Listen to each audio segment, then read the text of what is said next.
Welcome to the AEN Stories channel. I used to think our family text thread was indestructible. It survived group vacation planning, science fair panic, 3 rounds of Who Wants What for Thanksgiving, and a Friday night when my father-in-law discovered stickers and sent 27 animated thumbs-ups in a row. The thread had a rhythm, updates, memes, picture of a sunset someone thought was special, replies that said gorgeous even when the horizon looked exactly like the last one. Then one Tuesday, the thread became a fuse. My name is Ethan. I'm 39, a logistics coordinator for a regional grocery chain. I make spreadsheets that get produced from one warehouse to another and fall asleep thinking about pallets. My wife, I'm still getting used to the grammar, Megan, is 34. She runs social media for a local boutique, which means she knows how to make a candle look like a lifestyle and a dress look like a decision. We have a daughter, Sophie, 12, who plays clarinet and reads mystery novels as if clues might help in real life. Megan's parents, Lorraine and Paul, live 15 minutes away and treat distance like a suggestion. Her younger brother, Kyle, is 32, works in IT, and is the kind of person who answers "How are you?" with "Do you mean physically or existentially?" which always made me laugh. The family thread is called Team Sunflower because Lorraine read an article about sunflowers turning to face the light. She sent it to all of us with 3 heart emojis and then renamed the chat before anyone could object. There were 4 profiles pinned at the top: mine, Megan's, Lorraine's, Paul's, and then in the next row, in a glare I never minded until I did, Sophie's and Kyle's.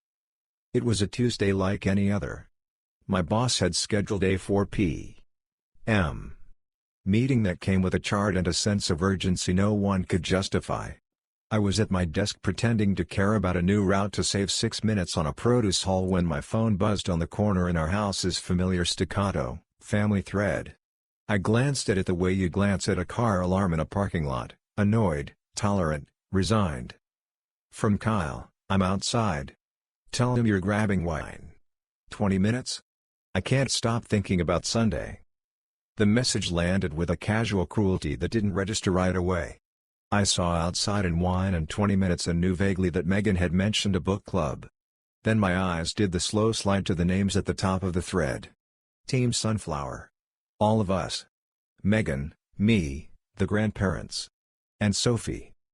I read it again, this time as if it were a sentence in a language I didn't want to speak. The second message arrived before the first had fully broken inside me. From Kyle, sorry. Meant for M. The room got smaller and louder at the same time. Someone in the cube farm laughed. A printer coughed. The HVAC exhaled a tired sigh like it was also done pretending. I stared at the 3 dots that appeared and disappeared like a little animal trying to cross a road. Kyle wrote again, as if a third message might dress the wound. From Kyle, meant for someone else. Ignore. Ignore, like you can return a bullet to a gun. I didn't type. My fingers forgot how. Lorraine, who uses punctuation like a weapon and ellipses like a blanket, chimed in. What is this? Then, Kyle? Question mark and then, the text that sounded like a prayer spoken into the wrong room, we will discuss privately. No one say anything here. Paul's typing bubble popped up, disappeared, returned. At last, Kyle, you need to come over. Now. Sophie, whose profile picture is a black and white shot of her holding our cat like a compromise, wrote nothing. Her silence screamed louder than any adult's sentence. In the wall of my life I heard something crack. I got up. I told my boss I had a family emergency and he said, "Everything okay?" In the way people mean please don't drag me into anything. I drove home on muscle memory, the way you drive when your hands are doing the job your head can't. The windshield wipers clicked at a speed the weather didn't require. It had the cadence of a clock counting down. Megan was in the kitchen when I came in, phone face down on the counter, both hands wrapped around a mug she wasn't drinking from. She looked up as if the room had been waiting for me to complete the scene. Her hair was up in a knot she usually wore for cleaning or crying. Her eyes were swollen at the edges, the way eyes get when a person tries to cry neatly. "Ethan," she said, and swallowed my name like a pill. "Where's Sophie?" I asked. "In her room," Megan said. "Doing homework." The last two words sounded like we were in a play called Normal. I nodded. I put my keys in the ceramic bowl by the door because I didn't know how not to. I leaned against the counter on the opposite side of the kitchen island. The distance felt unbridgeable and insufficient. "Kyle sent it," I said. It wasn't a question. "He meant to text someone," she said, voice small. "He's an idiot." "The someone was you," I said. "Not a question." She looked down. "Yes." We didn't move toward each other. We didn't shout. The shouting felt too small. I watched the second hand on the stove clock drag itself across a number. "How long?" "Months," she said. "Not a year." "Who?" The word came out heavier than it should. It had a father in it, a husband, a man who didn't want a face to attach to the story but needed a direction to hate. "It doesn't matter," she said quickly. "It matters to me," I said. "It matters if he lives on our street or goes to our church or sits behind us at Claire's recital." I'd said our 3 times before I realized I still thought we were a team. She shook her head. "He's not someone you know. It's over." She faltered on the last word.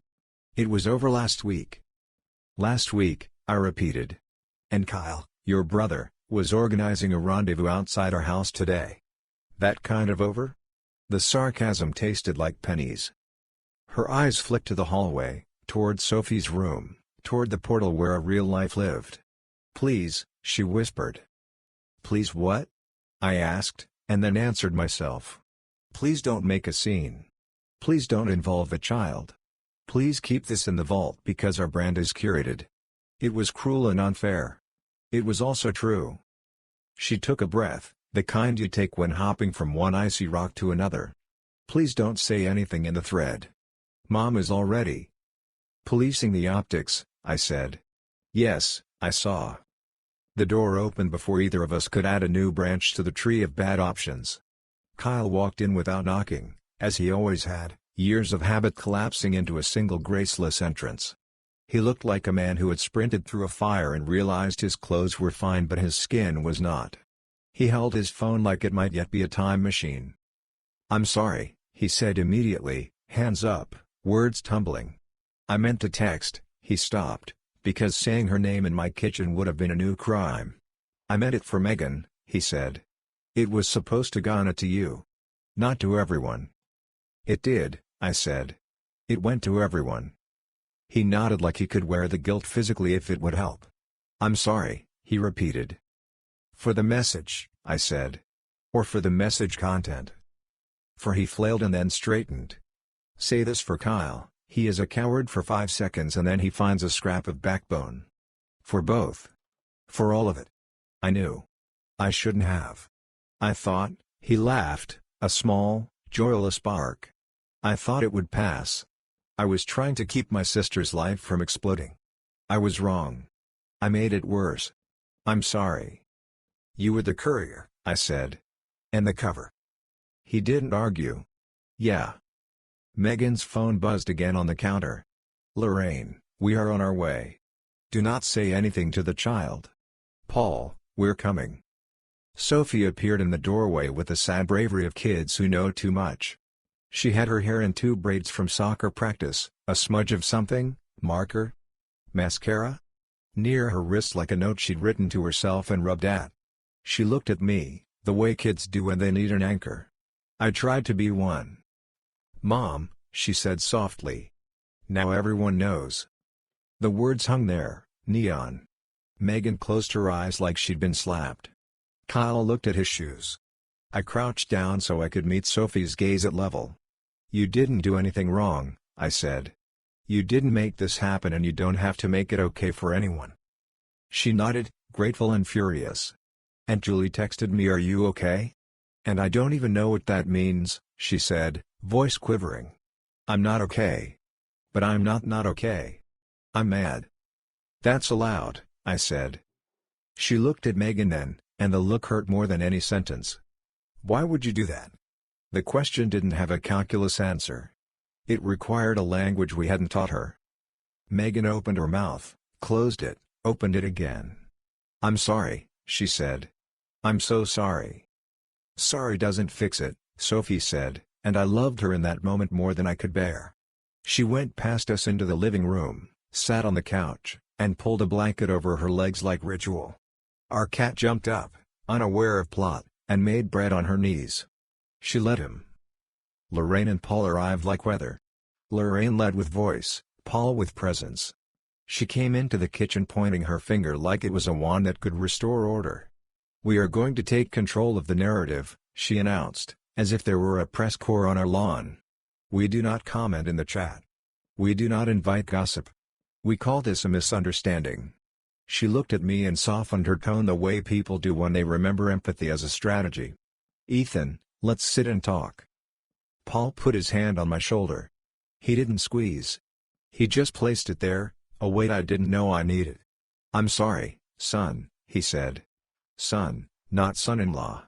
The word went through me like a small rescue boat. Lorraine turned on Kyle like a gun turret. "You. What were you thinking?" Kyle had used up his 5 seconds of cowardice. "I was thinking," he said carefully, "that I could keep Megan from blowing up her marriage by keeping it quiet for a while. I was wrong." "You were reckless," she said. "You humiliated your sister." "She humiliated herself," Paul said, the sentence landing with a tired mercy. "And her husband. And our granddaughter." He turned to Megan. "I love you," he said.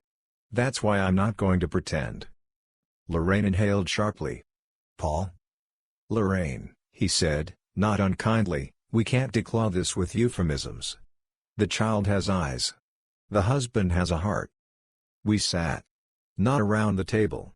In the living room, the good room, where we usually only sit on holidays. I took the chair nearer the window because I wanted to see out if I needed to. Megan sat on the edge of the couch cushion like the fabric might blame her for wrinkling it. Kyle stood at the threshold between rooms like someone ready to be sent out. Sophie stayed on the couch, blanket high, watching everything. "I need to hear it," Paul said. He wasn't asking for sport. He was making a list in his mind of what had to be rebuilt. He's a carpenter on weekends. He knows rot when he sees it. Megan told it. Not the name. Not the exact timeline. Enough. She said lonely and small and stupid and wrong. She said it was over, and then when we looked at her, she said it was over again, like repetition made it more true. She said she was sorry without a paragraph attached. She didn't say she loved me. I didn't ask her to. Lorraine kept trying to tangle the story in cotton. "We will not make a spectacle of this," she said. "Our friends are not the point," Paul said. "Our house is the point." Sophie spoke without warning, voice clear and soft. "I don't want to go to Grandma's on Friday if it's going to be like this," she said. "I want to stay here. With Dad." Lorraine's eyes filled with a hurt that looked like anger. "Sophie, sweetheart." "No," Sophie said, a word that didn't raise its voice. "No more telling me what to say." Silence arrived and sat down in the middle of the room. We stared at it like a guest we didn't know how to acknowledge. I told them the practical things because I needed a problem I could lift. "We're going to see a counselor. I'll sleep in the guest room for now. There will be no more secrets. We won't use Sophie as a courier. We won't pretend." I made eye contact with Megan on that last line. She nodded, relieved to be told what to do. Kyle said, "Do you want me to leave?" And I surprised myself by saying, "Not yet," because as angry as I was at him, I wasn't ready to be angrier at everyone else without a witness. They left when the evening got too heavy to move. Lorraine hugged Megan for a long time in the foyer, whispering a script I didn't want to know. Paul hugged me quickly and then held on for a beat longer, an extra second men used to say "I see you" without making it poetry. He hugged Sophie next and said something about a soccer drill that made her smile despite herself. When the door closed, Megan and I stood in the hallway like tourists in our own home. "I'll take the guest room," I said. "I know," she said, her voice a small folded thing. We didn't sleep. We lay awake in separate rooms listening to the house make its usual sounds, the tick of the living room clock, the late run of the dishwasher, the creak of the stair we always forget about. Sometimes I think the house knows more about us than we know about ourselves. That night I hated it for listening. The next day the family thread turned into a field of mines. People wrote bland things about the weather like they were testing to see if communication still worked. Lorraine sent an inspirational quote about forgiveness from a woman who sells candles with words on them. Paul sent a picture of a birdhouse he was building for the backyard with the caption, "Holes for the birds to go in, not for the rain," which I almost laughed at because it was exactly not an analogy and exactly the analogy I needed. Kyle didn't write anything. Megan sent a message that said, "Sophie has band at 5, I'll pick up," and I wrote back, "I'll do it," because I needed to sit in the parking lot with other parents pretending life was a list of errands. Sophie didn't look at Megan for 3 days. She asked me to sign something for school and then wrote thanks in a note like she was protecting me from the energy it takes to speak. On day 4, she asked Megan if she could have more shampoo.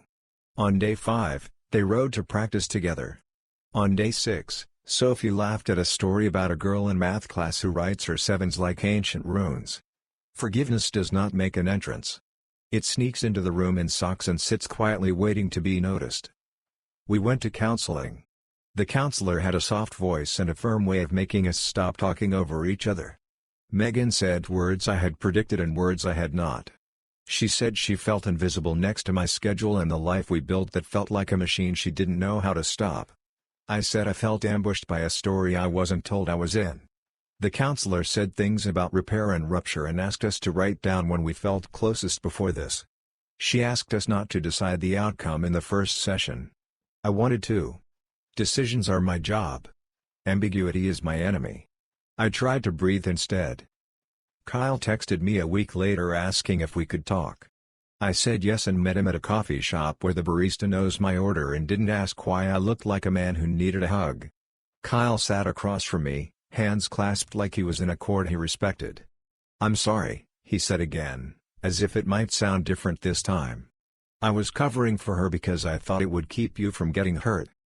"That's not how hurt works," I said. It came out gentler than I expected. He nodded like he'd already had this argument with himself. "I lost my sister for a while," he said.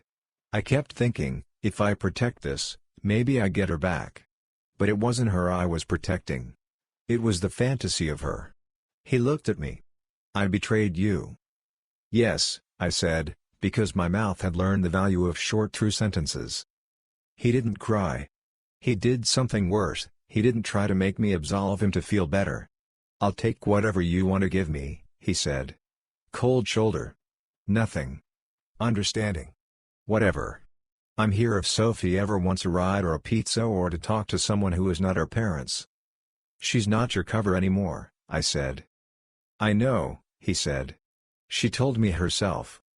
We walked out to the parking lot and stood by our cars like men do when the real conversation is done and the small talk hasn't arrived. He pointed at the sky and said, "Looks like rain," and I said, "We could use it," and for a second we were two ordinary guys, not two men who helped break and tried to build. At home, Megan and I choreographed our way through days: who gets what, who takes the trash out, who answers Lorraine's calls. Paul came over twice on a Saturday and helped me fix a loose picket, then drank iced tea on the deck and told me about the neighbor who never mows his lawn. He never mentioned the chat. He didn't have to. He told me a story about his own father and a mistake that grew moss in their house for years. "We named it," he said. "We didn't feed it." The thread slowly returned to weather and pictures of cakes. Sophie posted a photo of our cat in a box with the caption "The economy is in shambles," and everyone sent laughing emojis. Kyle started a separate chat with me called Sophie Logistics that included nothing but practice times and rides. Lorraine tried to add herself. I told her no. Paul texted me sometimes late at night a simple "You okay?" And I would write back "Ish," and he would reply same. We haven't decided everything. Some days, I think divorce is a word that will live in our mouths soon. Other days, forgiveness sits on the couch and looks persuasive. We sleep apart more nights than together. We go to counseling. We talk about the part where our life was good and the part where it wasn't. Megan stopped posting for a while, which was like watching someone take off a costume they actually liked. She started again last week with a photo of a coffee cup and a caption about starting over that didn't make me want to scream. Sophie is the measure I use. She's reading the Westing game again and told me she thinks she knows the ending but wants to see if she's right. She asked me yesterday if we could repaint her room a color that looks like not childish but not depressing. We went to the hardware store and looked at swatches with names like Mist and Harbor and Hopeful. We settled on Lighthouse. Kyle met us there with a roller he said he didn't need back. Lorraine texted a photo of a sunflower in her yard with the caption "Looking for the light." Paul texted back a thumbs up and then sent it again, like he knew we needed to. Last night, we ate spaghetti at the table with our hands and hearts tired. Megan passed the parmesan. Sophie told a story about a boy who tried to juggle apples and ended up with applesauce. I laughed, and then Megan laughed, and then Sophie rolled her eyes at both of us, which is how you know a family is still a family, even when it's a different shape than it used to be. After dinner, I took the trash out and looked at the sky, which was doing that pink fade thing Megan always wants to take a picture of. I didn't take a picture. I stood in it until the porch light flicked on. Inside, in the kitchen, my phone buzzed with the Team Sunflower ping. Paul, anyone need anything from the hardware store? Lorraine, we're good. I made a pie. Kyle, got rollers. Megan, we're okay. Sophie, Lighthouse looks good. I wrote, thanks. It didn't fix anything. It also didn't make anything worse. And for tonight, that felt like the point, small, true, and no one had to pretend to ignore it. Thank you for listening my story.